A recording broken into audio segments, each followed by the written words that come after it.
Energy को बनाया या मिटाया नहीं जा सकता, यही पढ़ा है ना हमने अपनी टेक्स्ट बुक्स में। लेकिन अगर मैं आपसे कहूं कि ये झूठ है, तो इमेजिन करो कि आप एक एस्ट्रोनॉट हो जो डीप स्पेस में अकेले तैर रहे हो। ना ग्रेविटी है, ना फ्रिक्शन है, ना कोई हवा है। तभी आप अपनी जेब से एक गन निकालते हो और स्पेस में फायर करते हो। न्यूटन के फर्स्ट लॉ के हिसाब से वो गोली बिना किसी रुकावट के हमेशा सीधी चलती रहेगी। अब इसमें कोई थर्ड पार्टी फोर्स नहीं लग रहा है तो मोशन भी कंटिन्यू रहेगा। सिंपल फिजिक्स है, राइट? लेकिन जब वैज्ञानिक यही थॉट एक्सपेरिमेंट रियल यूनिवर्स में अप्लाई करते हैं तो रिजल्ट बिल्कुल अलग निकलता है। बंदूक से निकली गोली स्पेस में ट्रैवल करते हुए कुछ समय बाद धीरे धीरे स्लो होने लगती है और एक वक्त आता है जब वो लगभग रुक जाती है बिना किसी एक्सटर्नल फोर्स के। यानी आइंस्टाइन और न्यूटन दोनों की थियरीज यहाँ पर फेल हो जाती है। लेकिन सवाल आता है कि आखिर कैसे?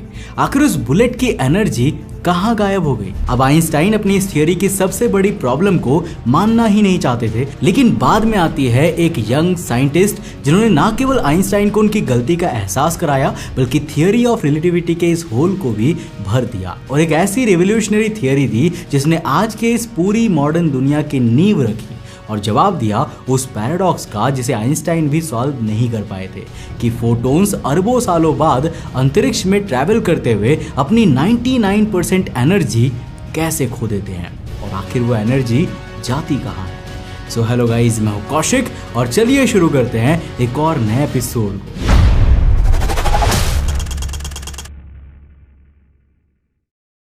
अब दोस्तों, वीडियो में आगे बढ़ने से पहले जिस तरह से आप मेरे साथ YouTube पे जुड़े हुए हो, मैं चाहूंगा कि उसी तरह आप मेरे साथ Instagram पे भी जुड़ जाओ। ये है मेरा Instagram का user handle, link description box में मिल जाएगा, जाके फॉलो कर लेना। तो साल 1915 में आइंस्टाइन अपनी जनरल थियरी ऑफ रिलेटिविटी पर काम कर रहे थे।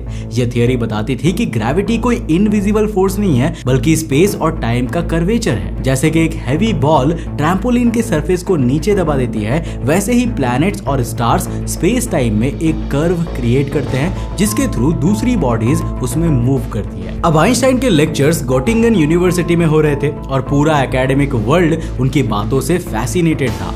लेकिन एक चीज थी जो आइंस्टाइन को अंदर से परेशान कर रही थी। उनके नए इक्वेशन में टोटल एनर्जी का बैलेंस कहीं भी नहीं मिल रहा था। फिजिक्स का एक बेसिक रूल है, एनर्जी कभी भी डिस्ट्रॉय नहीं होती है। अगर एक सिस्टम में कुछ मोशन हो रहा है, कुछ पार्टिकल्स इंटरैक्ट कर रहे हैं तो उनका कंबाइंड एनर्जी कांस्टेंट ही रहना चाहिए। लेकिन आइंस्टाइन के नए ग्रेविटी इक्वेशन में ये कंजर्वेशन दिखाई ही नहीं दे रहा था। वो कंफ्यूज हो गए, क्या एनर्जी स्पेस टाइम के कर्व में छिपी हुई है या फिर मैटर के अंदर या दोनों का कॉम्बिनेशन है?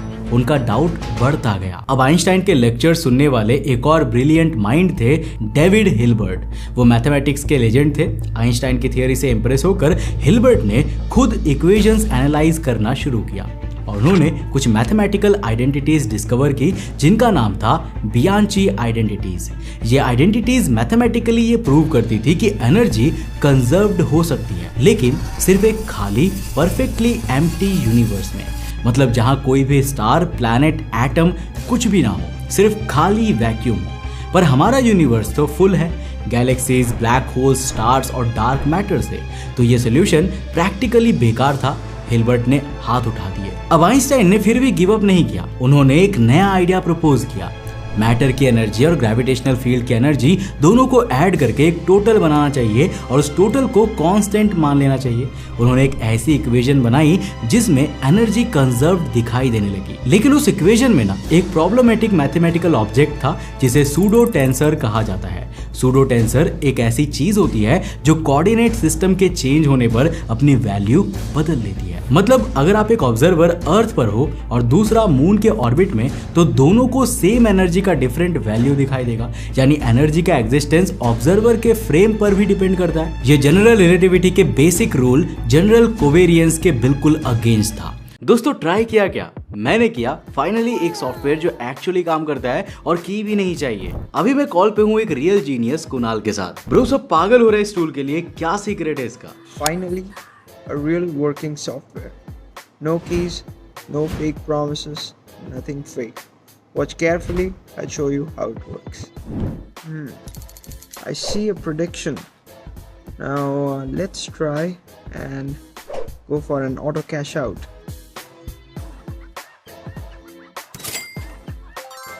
14,240 ब्रो हो गया, it really works. Check out the real-time winnings of other users.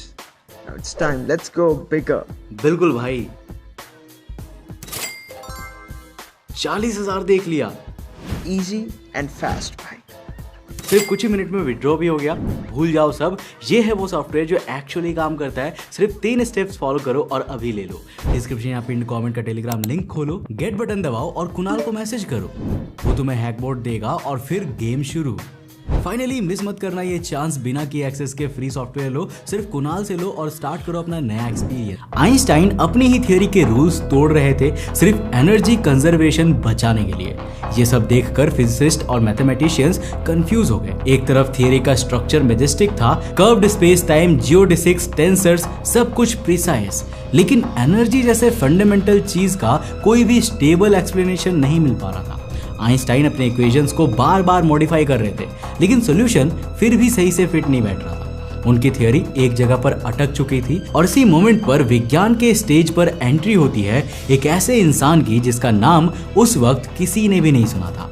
ना वो प्रोफेसर थी, ना उनके पास सैलरी थी, ना ही उन्हें यूनिवर्सिटी ऑफिशियली एडमिट करती थी, और उनका नाम था एमी नोथर।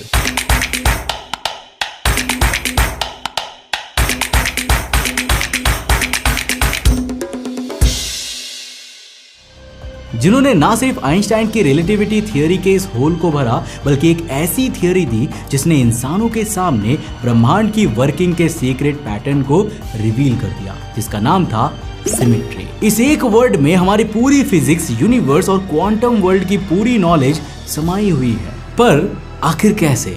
चलो इसे समझते हैं।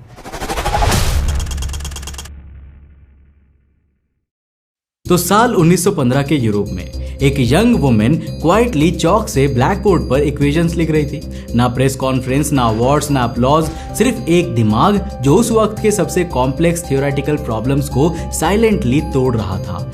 ये थी एमी नोथर, एक नाम जिसे विज्ञान के टेक्स्ट बुक्स में आज तक वो जगह नहीं मिली जो उन्हें मिलनी चाहिए थी।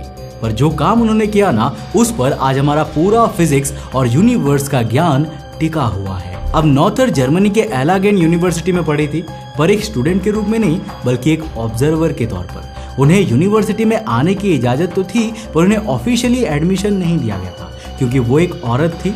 पर इस डिस्क्रिमिनेशन ने भी नोथर को तोड़ा नहीं, बल्कि और मेहनत करने के लिए प्रेरित किया।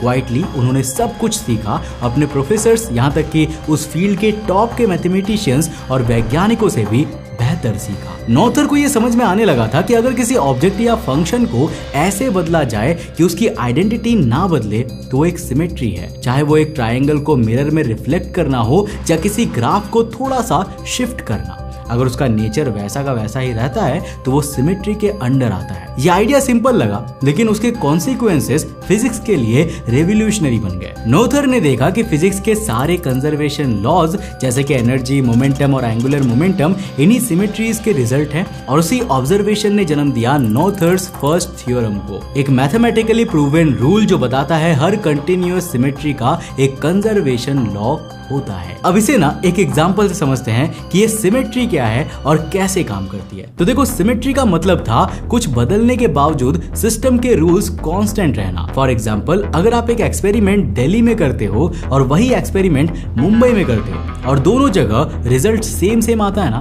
तो इसे कहते हैं स्पेस ट्रांसलेशन सिमेट्री। अगर कोई चीज क्लॉकवाइज या एंटी क्लॉकवाइज रोटेट करने के बाद सेम बिहेव करती है तो वो रोटेशनल सिमेट्री है। लेकिन सबसे इंपॉर्टेंट सिमेट्री थी टाइम सिमेट्री। मतलब अगर आप एक एक्सपेरिमेंट आज करो या कल करो या 10 साल बाद करो, फिजिक्स के लॉज उस एक्सपेरिमेंट के रिजल्ट्स को सेम ही रखते हैं। सिंपली कहे तो नोथर्स फर्स्ट थ्योरम कहता है कि अगर टाइम के साथ फिजिक्स के रूल्स नहीं बदलते, मतलब आज, कल, 100 साल पहले या 100 साल भविष्य में फिजिक्स के नियम वही है जो आज है, तो इसका मतलब होता है समय में सिमेट्री है।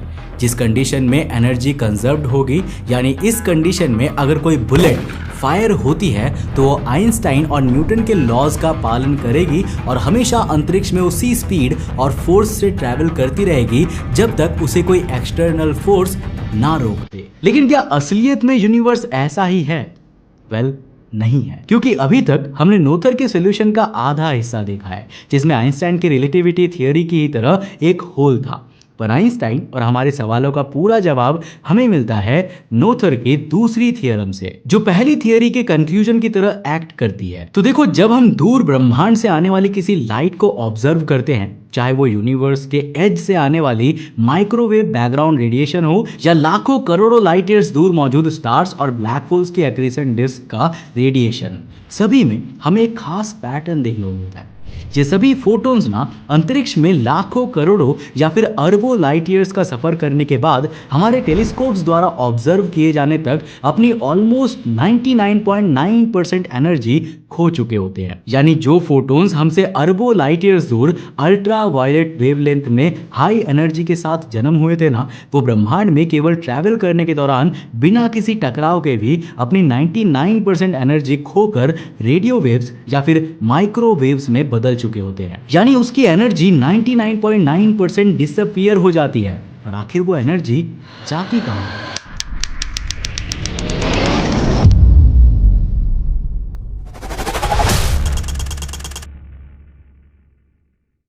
इस सवाल का जवाब ट्रेडिशनल फिजिक्स के पास नहीं था। क्लासिकल फिजिक्स के हिसाब से एनर्जी कंजर्व होती है, एक जगह से दूसरी जगह ट्रांसफर हो सकती है, लेकिन वैनिश यानी कि गायब नहीं हो सकती।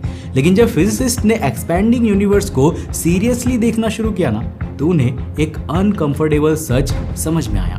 जब टाइम सिमेट्री ब्रेक होती है तो एनर्जी भी बचा नहीं पाती। देखो, यूनिवर्स स्टैटिक नहीं है, वो हर सेकंड हर मिनट बदल रहा है।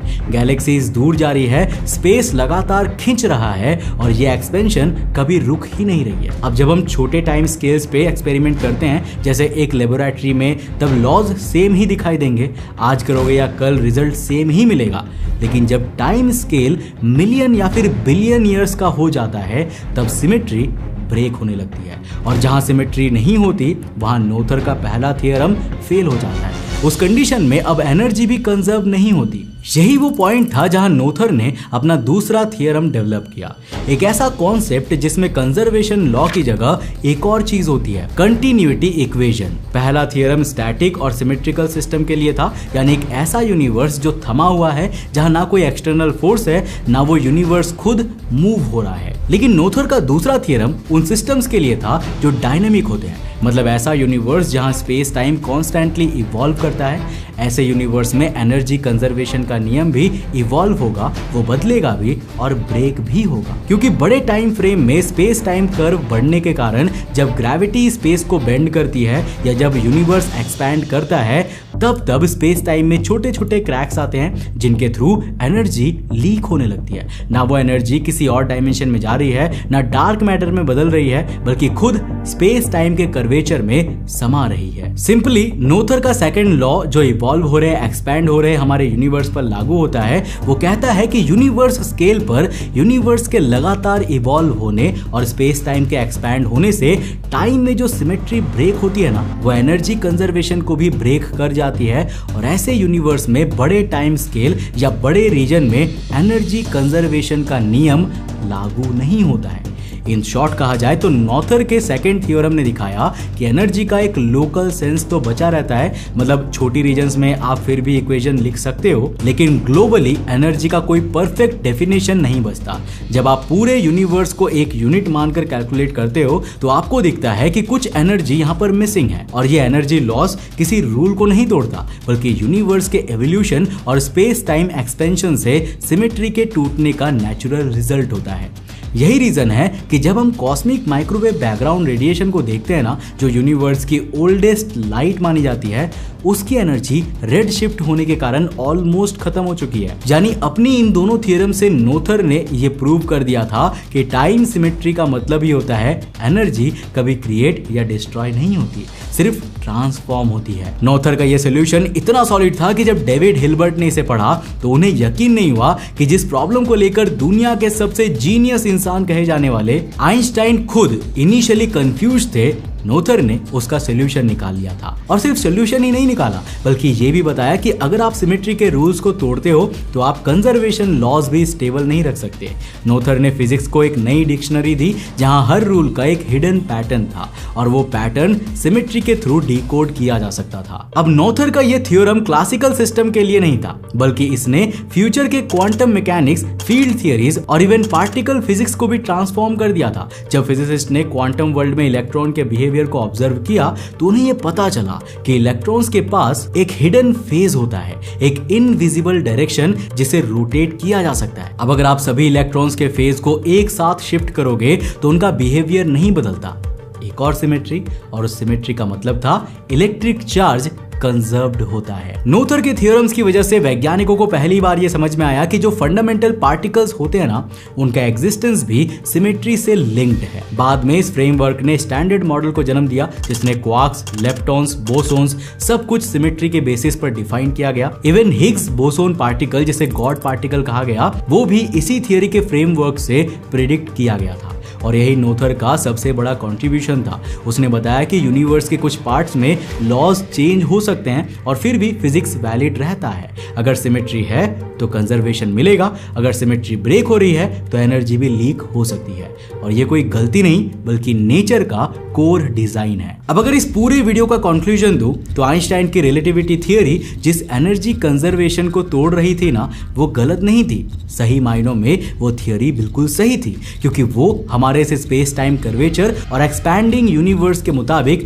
रिजल्ट दे रही थी। जहां यूनिवर्सल स्केल पर एनर्जी कंजर्व नहीं होती, यानी बुलेट को फायर करने पर वो कभी ना कभी अपनी सारी एनर्जी खोकर रुक ही जाएगी, भले ही उसे कोई एक्सटर्नल फोर्स रोके या ना रोके। पर यह गलती थी खुद आइंस्टाइन की क्योंकि उन्हें अपनी ही थियरी से ज्यादा न्यूटन के उस लॉ पर भरोसा था जो एक स्टैटिक यूनिवर्स के लिए बना था। एक ऐसे यूनिवर्स जिसमें कोई भी मूवमेंट नहीं हो रही हो या हो भी रही है तो बहुत कम। और न्यूटन के लॉज 19वीं सदी से पहले इसीलिए सही साबित हो रहे थे क्योंकि उन्हें एक बहुत छोटे लोकल रीजन में अप्लाई किया जाता था, जैसे अर्थ या फिर हमारे सोलर सिस्टम में, जहां यूनिवर्स के ओवरऑल एवोल्यूशन या एक्सपेंशन का इतना ज्यादा फर्क नहीं पड़ता। और इसीलिए एमी नोथर ने अपने फर्स्ट थियरम से आइंस्टाइन और दुनिया को यह समझाया कि अगर टाइम सिमेट्री बनी रहती है जो छोटे रीजन्स या किसी लोकल सिस्टम में और बिना किसी मोशन वाले यूनिवर्स में रहेगी तो वहां पर एनर्जी कंजर्वेशन बनी रहेगी। जबकि हमारे रियल इवॉल्विंग डायनेमिक यूनिवर्स के लिए एमी नोथर ने अपने सेकंड थियरम देकर बताया कि यूनिवर्स और स्पेस टाइम के एक्सपैंड होने के साथ साथ टाइम की सिमेट्री भी टूट जाती है, जिसके कारण वहां लॉ ऑफ कंजर्वेशन भी वैलिड नहीं रहता। इन शॉर्ट, क्योंकि आइंस्टाइन की रिलेटिविटी थियरी हमारे रियल इवॉल्विंग यूनिवर्स पर बेस्ड थी, इसलिए एनर्जी कंजर्व नहीं थी। पर क्योंकि आइंस्टाइन को ब्रह्मांड के सीक्रेट पैटर्न्स यानी time symmetry equals to energy conservation का नहीं पता था, इसलिए वर्ल्ड की सबसे रेवोल्यूशनरी थियरी देने के बाद भी वो कंफ्यूज हो गए थे और अपनी ही थियरी को लेकर डाउटफुल थे। अब इस वीडियो से आपको एक सीख जरूर लेनी चाहिए कि चाहे आप कितने भी जीनियस हो या फिर सामने वाला कितना भी जीनियस क्यों ना हो, उसके साथ भी छोटी मोटी गलतियां हो सकती है जिसको वो कभी सुलझा नहीं सकता। और इसीलिए हमें टीम वर्क की जरूरत होती है। नाउ आई होप कि आपको इस वीडियो से काफी कुछ नया सीखने को मिला होगा। हमारा साइंस भी इसी तरह से जनरेशन के बाद जनरेशन और अलग अलग लोगों के योगदान से मिलकर ही बना है और लगातार ये इवॉल्व भी हो रहा है। अब आप में से भी कुछ लोग बड़े होकर अपने फील्ड में रिसर्च करके इसमें अपना योगदान दे सकते हो। अगर वीडियो पसंद आया तो इस वीडियो को लाइक कर देना, अपने दोस्तों के साथ जरूर शेयर करना। रिमाइंडर दे रहा हूँ गाइस, कुणाल का सॉफ्टवेयर ऑलरेडी ट्रेंडिंग है, मिस मत करो। डिस्क्रिप्शन के लिंक से जाओ, फ्री में ले लो, get it from Kunal and start your new experience today. अगर आपने उस चैनल पे तो इस चैनल को सब्सक्राइब करने के साथ साथ नोटिफिकेशन बेल ऑन कर देना। और अगर आपको ये वीडियो पसंद आया ना तो मैं आपको रिकमेंड करूंगा कि आप अगली वीडियो इसे जाकर जरूर देखना, जिसमें हमने बात किया है एक ऐसे सुपर मैसिव ब्लैक होल के बारे में जो कि एक गैलेक्सी में यूं ही भटकता हुआ पाया गया और वो बिल्कुल इनविजिबल था। एक सुपर मैसिव ब्लैक होल जो कि किसी गैलेक्सी के सेंटर में होता है, उसका ऐसे ही भटकना और इनविजिबल होना एक बहुत डेंजरस बात होती है, क्योंकि अगर ऐसी कोई ब्लैक होल हमारे सोलर सिस्टम के सामने आ गई ना तो हमारा सोलर सिस्टम कब तबाह हो जाएगा ये किसी को पता भी नहीं चलेगा और इनविजिबल होने के कारण हम उसे देख भी नहीं पाएंगे। अब आखिर ये सुपर मैसिव ब्लैक होल कहाँ मिला और कैसे इसे हम ढूंढ पाए, जानने के लिए इस वीडियो को जाकर देखना बहुत इंटरेस्टिंग है। मैं मिलता हूं आपको नेक्स्ट एपिसोड के साथ, तब तक के लिए बाय, जय हिंद।